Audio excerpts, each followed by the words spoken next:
Mes chers amis, bonjour à tous. Un petit débrief du match entre Lille et le PSG qui a eu lieu hier soir. Match très intéressant, match très intéressant.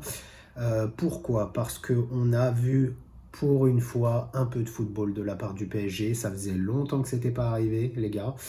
Un collectif bien meilleur, un collectif bien huilé. On avait une équipe plutôt compacte, plutôt bien en place, compacte notamment sur les phases défensives, et ça c'était assez appréciable parce qu'on était un petit peu fragile ces derniers temps. Et quand même un hommage que je tenais à rendre à Lille qui n'a pas fermé le jeu, qui a effectivement joué sa carte, son va-tout, même si effectivement le score est difficile hein, pour les Lillois. C'est sûr que 5-1, c'est voilà, c'est presque une raclée. Mais quand même, je tenais à leur dire bravo parce que ils ont fait tout ce que n'a pas fait Nice en fait, c'est-à-dire, bah voilà, ne pas mettre le bus, ne pas défendre, essayer de proposer un petit peu de football. Une petite mention spéciale, un petit clin d'œil à Ben Arfa qui, effectivement, sur l'action du but lillois, qui est un très beau but, hein, sur l'action du but lillois, bah, il fait un petit festival dans la défense parisienne. Il arrive à éliminer Di Maria. Je crois qu'il y a Hakimi derrière qui revient pas bien. Il fait un festival pied gauche et il lâche un petit ballon pied droit, pied opposé sur son coéquipier lillois pour le but. C'est très très bien. Franchement, voilà, on connaît Ben Arfa. Le problème avec lui, c'est que ça manque de régularité, effectivement. Maintenant, voilà, il faut quand même lui rendre hommage parce que c'était effectivement une belle action en tout cas. Un collectif du Paris Saint-Germain bien meilleur. On se rend compte d'une chose, mes amis, c'est que quand ce PSG joue au foot et joue pas un football de rue, un football de plage, mais un football de haut niveau, c'est-à-dire avec un collectif, avec une volonté de jouer ensemble, ce PSG, c'est très fort. Alors effectivement, là, c'est que Lille, hein. Donc oui, c'est peut-être pas très représentatif de ce que devrait, entre guillemets, être une équipe comme celle-là face à des très très grandes équipes, et on le verra d'ailleurs contre le Real Madrid, hein. C'est le match que tout le monde attend, tous les supporters du PSG attendent ça pour pouvoir un petit peu juger du niveau de l'équipe, mais voilà, quand c'est bien il faut le dire, et ça donne, si vous voulez, un aperçu de ce que peut faire cette équipe en réalité quand elle joue au foot, tout simplement. Voilà, il y a des talents exceptionnels, il y a de la qualité, il y a du ballon, les gars, hein. Et voilà, donc ça c'est quand même très positif de pouvoir voir à 10 jours du match contre Madrid, de pouvoir voir ce type de prestation. Moi je trouve ça très bien. Messi, les amis, Lionel Messi qui fait un match énorme, il faut quand même le souligner. Pas seulement, si vous voulez, par les actions offensives, par le but qu'il met, qui est un très beau but, hein, mais surtout parce qu'il est bien mieux dans le jeu. Il a été effectivement recentré dans l'axe, c'est ce qu'on voulait tous, hein. À un moment donné, tout le monde a compris qu'il fallait recentrer Messi dans l'axe. C'est ce qu'a fait Pochettino et c'est plutôt très bien. Avec Mbappé qui tournait autour de lui et Di Maria qui travaillait sur le côté droit parce que c'est plus le poste de Di Maria et qu'effectivement personne ne comprenait pourquoi Messi était esselé sur le côté droit. D'ailleurs, Kylian Mbappé l'a dit sur Amazon Prime à la fin du match en interview. Et Mbappé lui-même dit que c'est bien mieux comme ça lorsque Messi est recentré. L'idée de jeu avec Messi, selon moi, et je pense, j'espère en tout cas que peut-être Pochettino va le comprendre, c'est que Messi, il ne faut pas lui attribuer un poste. Messi, c'est pas un joueur à qui tu vas dire ton poste c'est ça. Messi, il faut le laisser libre en fait. Il faut réfléchir une tactique, à mon sens, une tactique. Il faut presque réfléchir une tactique à 10 et le 11e homme qui est Lionel Messi, de lui dire bah toi tu es sur le terrain et tu fais ton truc en fait. Vous savez, Messi c'est un tel génie du football qu'on ne peut pas lui mettre de barrière, de ne pas l'enfermer dans des carcans et en lui disant t'es ailier droit ou t'es attaquant de pointe.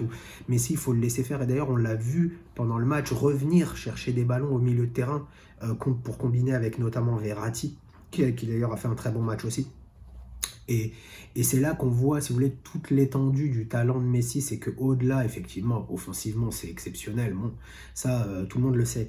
Mais ce dont on peut s'apercevoir là, sur un match comme hier, c'est qu'il a cette capacité quand même à revenir chercher les ballons. On va pas lui demander de défendre. Il reviendra pas faire le surnombre, voire défendre, avoir un rôle un peu défensif, notamment en épaulant les Verratti, Danilo, et hier c'était Paredes, je crois. Mais il va pouvoir revenir pour combiner. Et en phase notamment de contre-attaque, lorsque l'équipe s'est recroquevillée sur une phase défensive et qu'ensuite elle explose pour contre-attaquer, Messi il est précieux parce qu'il va se retrouver au cœur du jeu, au milieu de terrain, et il va pouvoir combiner avec des bons joueurs de ballon comme Verratti, comme Mbappé, si Mbappé revient lui aussi dans une moindre mesure. Donc on a effectivement pu se rendre compte un petit peu de l'étendue du talent de Messi, à ce niveau-là en tout cas. Un but, le but de Messi, les gars, une caresse.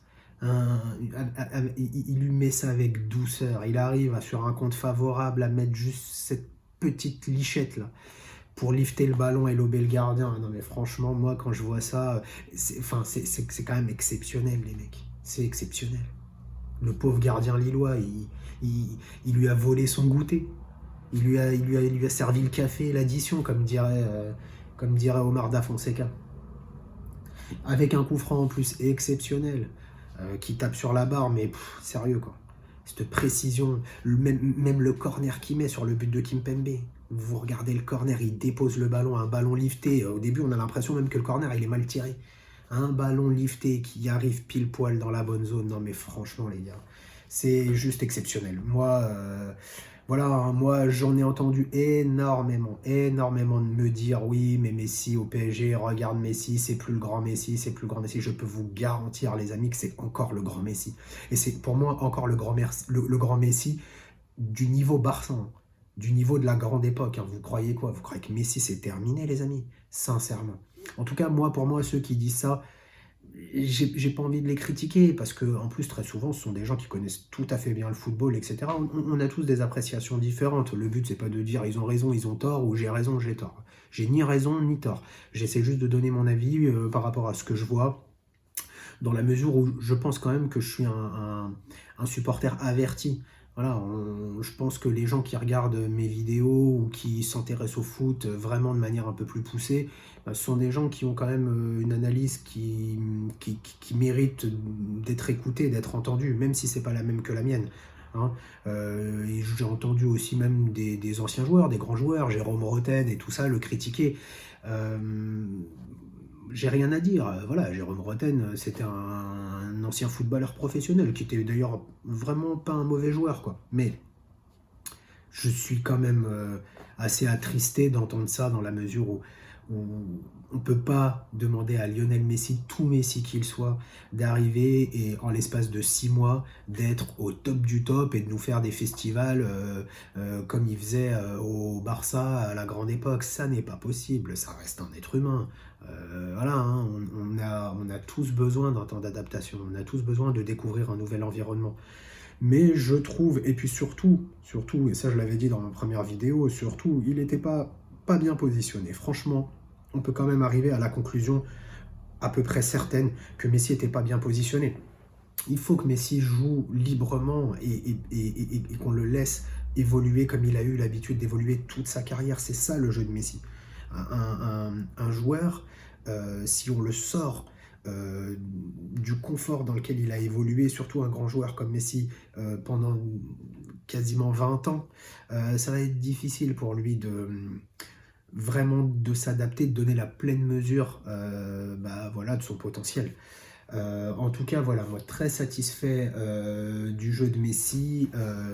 Pochettino qui effectivement n'a pas évolué en 3-5-2, le 3-5-2 que moi j'appelle de mes voeux, hein, parce que pour moi c'est la bonne tactique avec Messi, voilà, qui évoluerait en attaque avec Mbappé, recentré sur la ligne de 2. Il l'a pas fait, mais en tout cas, il a modifié un certain nombre de choses, avec notamment voilà, ce replacement de Messi dans l'axe. Mbappé, il faut quand même qu'on parle un petit peu d'Mbappé, parce que Mbappé, ce qui est incroyable avec ce joueur, c'est que même quand il fait pas un match plein, il reste indispensable dans le jeu et dans ce qu'il apporte au niveau du jeu. C'est prise de balle, ses appuis, sa pointe de vitesse évidemment, ça c'est juste exceptionnel. La rapidité, le soutien qu'il apporte aussi à Messi, hein, de pouvoir faire le relais avec Messi en une ou deux touches comme ça. L'imprévisibilité qu'il a dans les coups de rein qu'il va mettre, etc.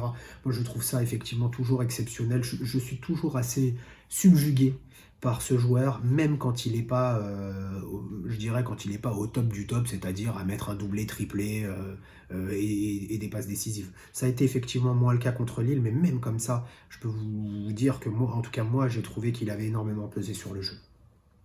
Un petit mot aussi pour Mendes, que je trouve de mieux en mieux dans cette équipe. Je pense que Pochettino lui fait confiance. D'ailleurs, on l'a vu parce que Pochettino n'a pas retenu Bernat sur la phase retour, enfin sur la phase finale là, des matchs en Ligue des Champions. Je ne sais pas si c'est parce que Bernat est encore un petit peu juste au niveau de son retour de blessure là, et que Pochettino s'est dit bon bah à ce moment-là, autant pas le mettre en Ligue des Champions parce que si jamais il se blesse, si jamais il se craque pendant ces matchs-là, bah voilà, ça fait un joueur en moins. Peut-être qu'il s'est dit qu'il allait du coup retenir à la place Mendes comme titulaire et Kurzawa, parce que j'ai vu qu'il avait mis Kurzawa, aussi pour des questions parce qu'il faut des joueurs français, il faut 8 joueurs formés localement, donc voilà, il doit y avoir un truc un peu comme ça. Toujours est-il que même si Bernat revient bien, je pense qu'il faut quand même laisser sa chance à Mendes. Parce que voilà, si vous regardez sur le premier but, il départ arrêté, il met un coup de rein, il tue le défenseur lillois. Hein. Ah, il le maltraite. Hein. Je sais plus si c'est un défenseur ou un milieu de terrain lillois, mais il le maltraite. Et il dépose un centre qui n'est pas un centre exceptionnel, qui est juste mal capté par le gardien avec Danilo Pereira qui suit derrière pour le premier but. Mais ça vous montre un petit peu les possibilités qu'a ce joueur en 1 contre 1 notamment, au niveau de la vitesse et la marge de progression qui est la sienne. C'est un joueur très très jeune. Donc moi, Mendes, je valide à 100%, bah voilà, et j'espère que Pochettino, c'est ce qu'il a derrière la tête, mais j'ai l'impression que oui, c'est d'installer Mendes à ce poste. Et c'est très très bien, un peu de jeunesse. Voilà, il faut juste l'accompagner défensivement, le faire bosser effectivement défensivement, et je pense que là-dessus aussi, il a une marge de progression. Voilà. J'avais d'autres points, notamment peut-être Paredes. Alors, Paredes, moi je l'ai trouvé vraiment inexistant. J'en discutais avec un pote hier qui me disait qu'il pensait la même chose que moi, qu'il l'avait trouvé inexistant, mais peut-être qu'il a fait une sorte de travail de l'ombre que moi j'ai pas remarqué. Voilà, parfois il y a des joueurs qu'on trouve un peu inexistants sur le terrain, mais on se rend pas réellement compte du travail de fond qui est effectué pendant le match. Peut-être que ça a été le cas de Paredes hier, moi je m'en suis pas vraiment rendu compte, j'ai trouvé effectivement ouais, pas terrible. Franchement, Paredes, pas terrible. Bon, après, voilà, encore une fois, peut-être que j'ai loupé quelque chose. Mais il y a peut-être encore au milieu de terrain, voilà, une sorte de combinaison à trouver pour arriver à quelque chose de vraiment, vraiment solide. Même si hier, voilà, du fait de cette compacité, du fait que l'équipe revenait bien et qu'ils étaient quand même assez rapprochés entre eux, on a réussi à effectivement être solide défensivement, mais je reste quand même un petit peu sur ma faim sur le milieu de terrain, notamment de savoir est-ce que Paredes a sa place dans cette équipe, est-ce que Danilo Pereira, même s'il a mis un doublé, a sa place dans cette équipe, est-ce que voilà, cette place c'est pas celle de Wijnaldum, est-ce que cette place c'est pas celle de Draxler qui fait une rentrée assez correcte hier. Somme toute, mais voilà, vous voyez, entre les Draxler, les Danilo, les Paredes, les Wijnaldum, etc., il y a encore, voilà, et je pense que Pochettino, il y a encore matière à chercher quelque chose, et d'ailleurs c'est bien dommage parce que ça devrait plus être l'heure de chercher là, on devrait déjà avoir trouvé la combinaison gagnante au milieu de terrain. Voilà. On ne devrait pas là, 6 mois après, 7 mois après l'arrivée de Messi, se rendre compte maintenant le 6 février 2022 qu'il est mieux quand il est recentré. Je trouve ça vraiment dommage. Voilà, mais dites-moi ce que vous en pensez d'ailleurs. Moi, ça m'intéresse d'avoir vos avis sur justement cette alchimie au milieu de terrain qui est un petit peu difficile à trouver à mon sens et surtout s'il évolue en 4-3-3 comme il l'a fait hier. un 4-3-3 un peu hybride, hein, parce que les joueurs changeaient entre eux, hein. C'est-à-dire qu'on avait, devant la défense Paredes, et on avait Danilo Pereira à droite et Verratti à gauche. Mais bien sûr, pendant le match, Danilo Pereira a coulissé devant la défense lorsque Paredes montait et vice-versa. Donc ça, c'est bien. Je trouve que Pochettino, en revanche, le fait qu'il ne mette jamais la même équipe et qu'il fasse vraiment beaucoup de turnover, pas mal de joueurs ont joué, les Herrera, les Draxler, comment il s'appelle, Danilo, Paredes, etc. Le fait que tous ces joueurs du milieu de terrain aient quand même plus ou moins joué pendant cette fin, sur tout ce début de saison-là, moi, c'est pas quelque chose que j'apprécie parce que moi, j'aime avoir les idées claires, savoir dégager une équipe type et ensuite faire travailler autour un certain nombre de joueurs qui peuvent venir remplacer ou apporter quelque chose en plus.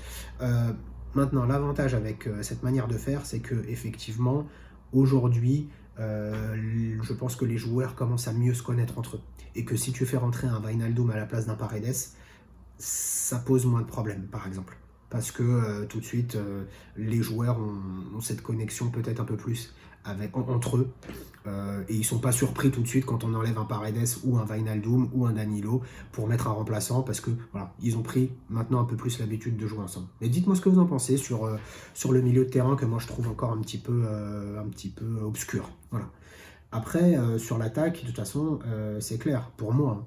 Là, hier, Di Maria c'est un petit peu blessé. On va voir si c'est sérieux, pas sérieux. Mais pour moi, si Neymar n'est pas de retour d'ici le match contre le Real, ça sera Di Maria à droite, Mbappé à gauche et Messi dans l'axe, avec bien sûr cette possibilité pour Messi de reculer et d'Mbappé de venir chercher la pointe comme ça.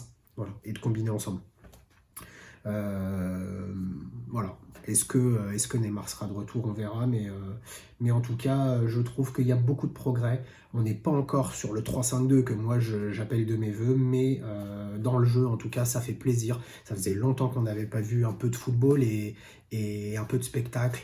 Une belle victoire, des beaux buts, y compris celui de Lille. Voilà, donc j'espère que cette petite vidéo vous a plu. N'hésitez pas à commenter, à liker, tout ça.